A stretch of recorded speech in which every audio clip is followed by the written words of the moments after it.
ahimè abbiamo... Dei 55 comuni al voto per le prossime amministrative di maggio, la prima notizia è per chi non ci sarà, ovvero Roberto Tonon, che non si ricandida per Vittorio Veneto. L'annuncio questa mattina con un Partito Democratico colto in contropiede e non in poche difficoltà nel tentativo di rimanere alla guida della città della vittoria. Perché la sfida tra centrodestra e centrosinistra si gioca soprattutto su 4 municipi.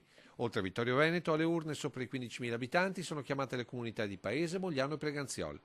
In genere pare che il centrodestra sia più avanti rispetto al centrosinistra nell'individuazione dei candidati. A Mogliano, ad esempio, oggi la Lega ha presentato Davide Bortolato, ex assessore della Giunta Azzolini, ora all'opposizione, che correrà contro l'attuale sindaco Arena. A Preganziol trattative in corso su Dino Vecchiato, ex vice sindaco della Giunta Marton, anche se al momento un nome ufficiale del centrodestra non c'è. Così come a Paese, dove la Lega intanto schiera alla successione del sindaco Piero Bonne l'attuale assessore al sociale Katia Uberti.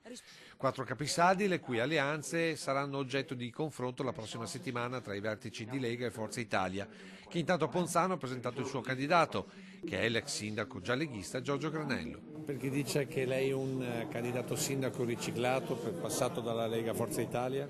Ma io vorrei ricordare semplicemente di essere stato il capogruppo della maggioranza in provincia e ero il capogruppo di tutta la maggioranza. Quindi quando davo l'indicazione del voto la davo a tutta la maggioranza. Quindi alla fine le idee non cambiano, anzi sono quelle che restano e io credo di essere coerente con le mie idee da sempre. Ennesimo segno di una vera e propria partita a scacchi nel centrodestra, con Forza Italia decisa a mantenere un rapporto paritario con la Lega. Qualche ritrosia da parte della Lega non ve l'aspettate, visto il passato di Giorgio Granello? Ma guardi, questo non lo so, Giorgio è da un po' che ha lasciato la tessera leghista, per cui è una persona molto chiara, schietta, apprezzata anche da loro, è passata in Forza Italia da 2 anni in segreteria provinciale, per cui da questo punto di vista non ci sono assolutamente nessun tipo di problemi. Spero proprio che su questa candidatura ci sia la convergenza di tutti. I tavoli sono aperti, adesso aspettiamo a livello provinciale di fare il ragionamento sui comuni sopra i 15.000 abitanti per poi declinarli sugli altri.